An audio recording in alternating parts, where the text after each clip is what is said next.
सद्गुरु ओशो स्वामी विवेकानंद जी की एक कहानी से हमें समझा रहे हैं।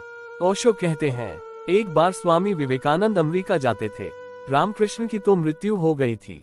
रामकृष्ण की पत्नी शारदा से वे आशा मांगने गए कि मैं जाता हूँ परदेश, खबर ले जाना चाहता हूँ धर्म की, सत्य की, मुझे आशीर्वाद दे कि मैं सफल हूँ। शारदा तो ग्रामीण स्त्री थी, वे उससे आशीर्वाद लेने गए। उन्होंने सोचा भी न था कि शारदा आशीर्वाद देने में भी सोच विचार करेगी। उसने विवेकानंद को नीचे से ऊपर तक देखा। वह अपने चौके में खाना बना रही थी। फिर बोली, सोचकर बताऊंगी। विवेकानंद ने कहा, सिर्फ आशीर्वाद मांगने आया हूँ, शुभाशीष चाहता हूँ, तुम्हारी मंगल कामना की मैं जाऊं और सफल हूँ। उसने फिर उन्हें गौर से देखा और उसने कहा, ठीक है, सोचकर कहूंगी। विवेकानंद तो खड़े रह गए अवाक। कभी आशीर्वाद भी किसी ने सोच कर दिए हो और आशीर्वाद सिर्फ मांगते थे शिष्टाचारवश। वह कुछ सोचती रही और फिर उसने कहा विवेकानंद को कि नरेंद्र, वह जो सामने पड़ी हुई छुरी है वह उठा लाओ।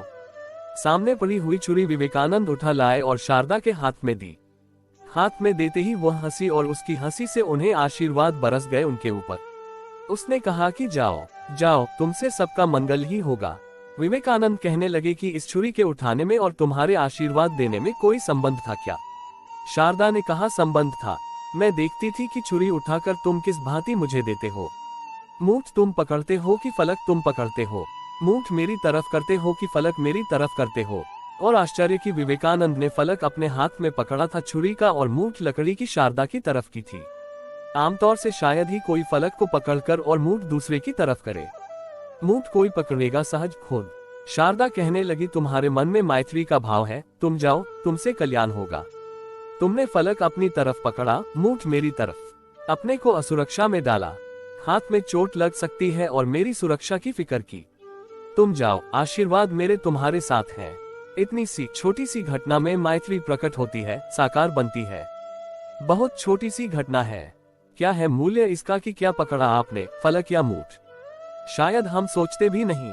और 100 में 99 मौके पर कोई भी मूठ ही पकड़ता है। वह सहज मालूम होता है।